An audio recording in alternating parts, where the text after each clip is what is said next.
Fingers crossed, knock on wood, it's official. Echoes of the Indus is coming to Sterling. I've been chasing this group, I swear, for 100 years. Echoes of the what, sorry?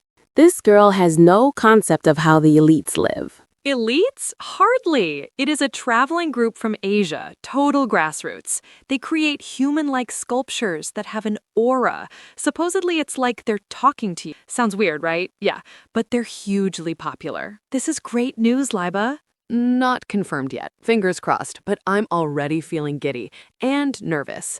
We started doing some measurements. We may open up zone D and E. Something interesting happened today. Kind of what we're going to be talking about today, about the spacing. Spacing?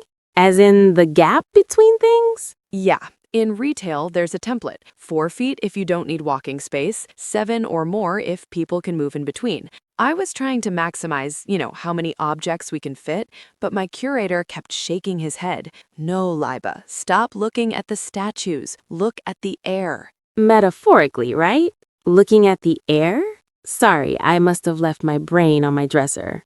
Imagine a statue. You're looking at it. You move around it, right?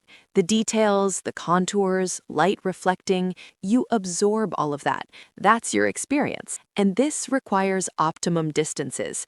If they're too close, they talk over each other. Yes, that's a term.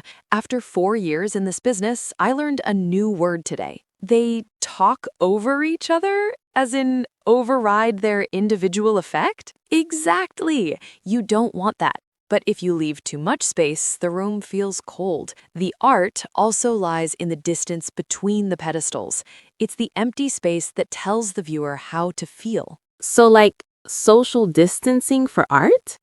Julie has found her brain. Call off the search party. And Caitlin calls me a drama queen. Okay, guys, enough rambling. We'll come back to this spacing discussion in a minute. Let's talk about last session, your homework, the vibe check. How was the unlabeling week? Did the toaster survive, Caitlin? You remember the toaster? Yeah, I called her with extreme frustration, had no idea what I was supposed to say or do. And then, bingo, it occurred that I had to stop seeing the toaster. I had to see what it is. Not a functional object, but a physical object, made up of chrome, shiny, with knobs, and one with a missing rubber case thingy. When you look at it, when you really look at it, you see the reflection, the window, distorted, but you see it. For years, I've had this thing, and this was the first time I saw a window in it. That's perfect. This was really the task. Describe what you see. Remember Julie saw the shadow last time?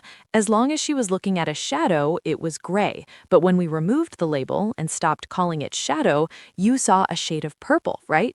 Vividly. So I tried it again, multiple times. Very surprising results. A keychain, but it had spirals.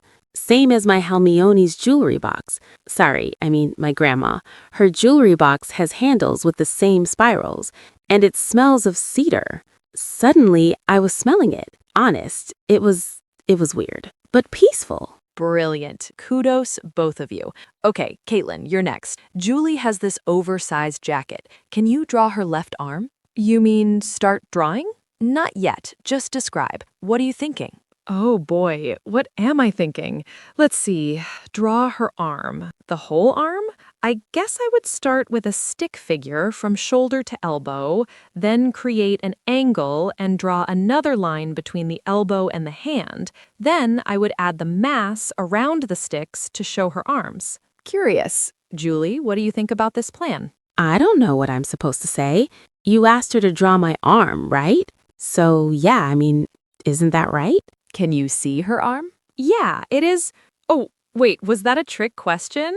She's wearing a jacket, so of course I can't see her arm. Not exactly as in flesh. That's exactly what I meant. When I ask you to draw her arm, you'd actually be drawing the jacket, the squiggly yellow triangles of her jacket, the orange patches, the drawstrings hanging from the sleeves. Inside that space, the negative space, that is where something would emerge. Okay, that's heavy. Let's look at this stack of rocks, flat rocks. Let's not look at the stones. Let's look at the tiny gap where they touch. You mean that little dark sliver? It looks like a bird's beak? And I'm seeing the V-neck of my beige dress I wore yesterday, with some texture on my chest. This is what it's reminding me of. You see a beak, the V-neck front of a dress? Good, but we told you last time not to give it a label. Don't call it a beak, don't call it anything. Just draw what you see. Is this making sense? You know, I never thought I'd say this, but oddly, it is making sense. I love how you brought the two lessons together. We're learning how to walk. Let's focus on finding the next step without losing your balance. I'd call that a win. This feels like a prank, I swear. But if it works, It works because the nothing defines the something. Go to catacat.net, episode 5222. Find a gap today. Look at the air between chair rungs or the space between your fingers. Record your aha moment. Tell us what it feels like to draw the holes instead of the objects. and that, folks, is how we get the sweet nothing. It's heavy, as Julie said, but let's let it sink. Hey, Laiba, you still have that Croatian tea? Want to do a pot? Pretty please. Oh, you want that tea? Sure, I'll make you some, while Julie and I enjoy the biryani. Wait, what? Biryani? Never mind, we can cancel that tea, please. Oh, Jules, yeah, you were laughing at me for my spice tolerance, right? Yeah, let's see who's laughing tonight. You ready, girl?